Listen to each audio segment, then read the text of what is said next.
Josué, chapitre 9. À la nouvelle de ces choses, tous les rois qui étaient en deçà du Jourdain, dans la montagne et dans la vallée, et sur toute la côte de la grande mer, jusque près du Liban, les Hétiens, les Amoréens, les Cananéens, les Phéréziens, les Héviens et les Jébusiens, s'unirent ensemble d'un commun accord pour combattre contre Josué et contre Israël. Les habitants de Gabaon, de leur côté, lorsqu'ils apprirent de quelle manière Josué avait traité Jéricho et Haï, eurent recours à la ruse et se mirent en route avec des provisions de voyage. Ils prirent de vieux sacs pour leurs ânes et de vieilles outres à vin déchirées et recousues.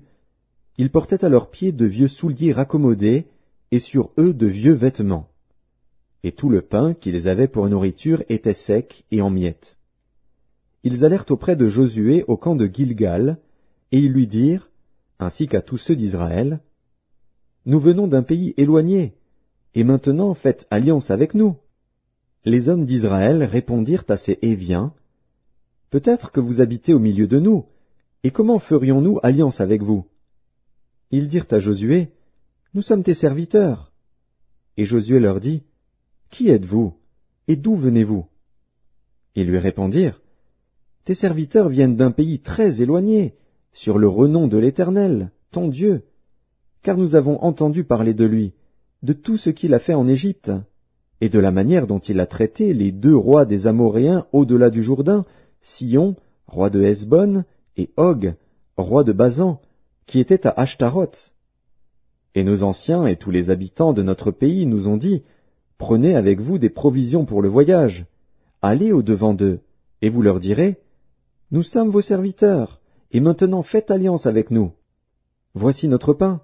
Il était encore chaud quand nous en avons fait provision dans nos maisons, le jour où nous sommes partis pour venir vers vous, et maintenant il est sec et en miettes. Ces outres à vin, que nous avons remplies toutes neuves, les voilà déchirées. Nos vêtements et nos souliers se sont usés par l'excessive longueur de la marche. » Les hommes d'Israël prirent de leurs provisions, et ils ne consultèrent point l'Éternel.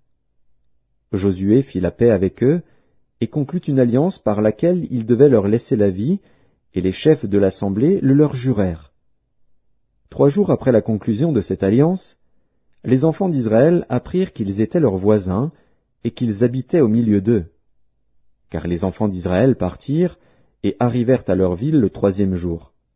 Leur ville était Gabaon, Képhira, Béhéroth et Kirjat-Jéarim. Ils ne les frappèrent point, parce que les chefs de l'assemblée leur avaient juré par l'Éternel, le Dieu d'Israël, de leur laisser la vie. Mais toute l'assemblée murmura contre les chefs. Et tous les chefs dirent à toute l'assemblée, « Nous leur avons juré par l'Éternel, le Dieu d'Israël, et maintenant nous ne pouvons les toucher.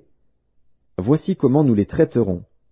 Nous leur laisserons la vie, afin de ne pas attirer sur nous la colère de l'Éternel, à cause du serment que nous leur avons fait.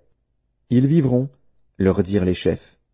Mais ils furent employés à couper le bois et à puiser l'eau pour toute l'assemblée, comme les chefs le leur avaient dit. Josué les fit appeler, et leur parla ainsi. « Pourquoi nous avez-vous trompés, en disant, « Nous sommes très éloignés de vous, tandis que vous habitez au milieu de nous » Maintenant vous êtes maudits, et vous ne cesserez point d'être dans la servitude, de couper le bois et de puiser l'eau pour la maison de mon Dieu. Ils répondirent à Josué, et dirent, « On avait rapporté à tes serviteurs les ordres de l'Éternel, ton Dieu, à Moïse, son serviteur, pour vous livrer tout le pays et pour en détruire devant vous tous les habitants, et votre présence nous a inspiré une grande crainte pour notre vie. Voilà pourquoi nous avons agi de la sorte. Et maintenant nous voici entre tes mains.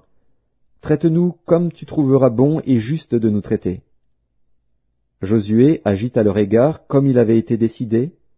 Il les délivra de la main des enfants d'Israël, qui ne les firent pas mourir.